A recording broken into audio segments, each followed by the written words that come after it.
Hello and welcome to another fun-filled edition of Adam's Music Box, where today I want to talk about one of the very most successful composers of the 20th and very, very late 19th century, and this is Percy Grainger. You may have heard the name, but you've almost certainly heard some of his original compositions or his many very, very well-known arrangements of traditional folk songs that don't have a known composer. Now, Percy Grainger was sort of a jet setter before the jet was invented. He was born and first composed in Australia, then composed and conducted and played piano in England, and finally he spent the last nearly 50 years of his career in the United States. Now, in his time, he was celebrated just as much for his original works and his arrangements as he was for his piano playing. He was an absolutely fantastic pianist, playing not just his works, but he played a lot of Grieg. They were contemporaries.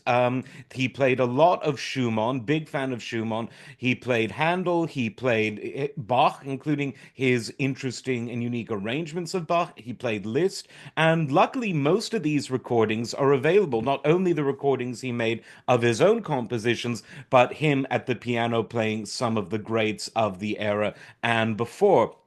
Now, the kind of music that he composed was instantly popular. He was a serious composer and arranger, and his music was played by the major orchestras of the world in places like London, Philadelphia, New York, and even in continental Europe.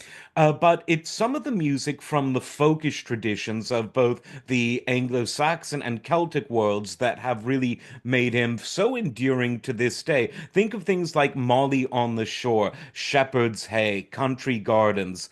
Think of Mock Morris, Handel in the Strand. He did a wonderful version arrangement of Danny Boy and other Irish tunes, Irish folk tunes. And you'll find to this day that his music is played by pops orchestras, by brass bands, by wind ensembles, by military bands throughout the world, and orchestras as well. And in his time, he sold a lot of sheet music because that was a huge and growing market at the turn of the 19th to the 20th century. He made a lot of piano rolls for player pianos. Again, this was the first instrument, the first innovation where you could hear music without being in the presence of a musician. I did a video calling the player piano and its cousin, the player organ, the first AI.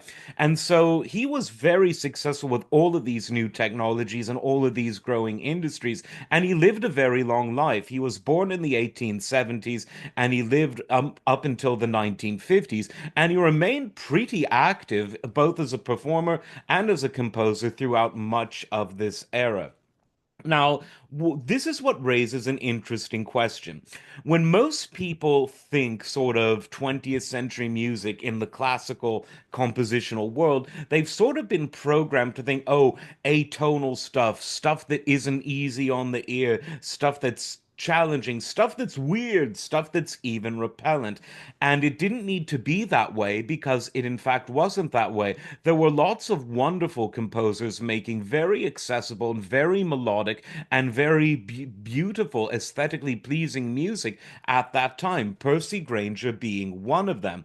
And he was much more successful in terms of music sheet sales and recording sales than, let's say, people like Schoenberg, Berg, and Webern of the Second Viennese School, who were actually older than him, but were composing in a much more atonal and almost intentionally inaccessible style. Some people love it. Zappa loved it. Some people don't like it. But my point, well, I would say most audiences tend not to really like it. The point being is that music should have never been so viciously divided by the vicious critics and the publishing industry into various camps. People should have been allowed in a marketplace of acoustics, much like that storied marketplace of ideas, to decide what they wanted to listen to, when, and how. And if people were just given sort of options rather than said, well, this is modern music, the atonal stuff, and this, then to this day, people would consider Percy Grainger within that pantheon of great 20th century composers rather than have this stigma that, oh, 19th century classical classical music is nice and accessible. The 20th century the 20th century had a lot for everyone, and Percy Grainger is sort of the antithesis of the Second Viennese School. If theirs was some of the least accessible music, his was some of the most, and it was all going on at the same time. But history is written by liars. Luckily, music is recorded, and you cannot argue with a recording. So go to your streaming services, your Spotify's, and the rest, and check out Percy at the piano playing his own music. Then you can take deeper dives from there. You'll find that there's some really interesting stuff, both the memorable and the obscure. As always, like, subscribe, and we'll see you next time. Take care.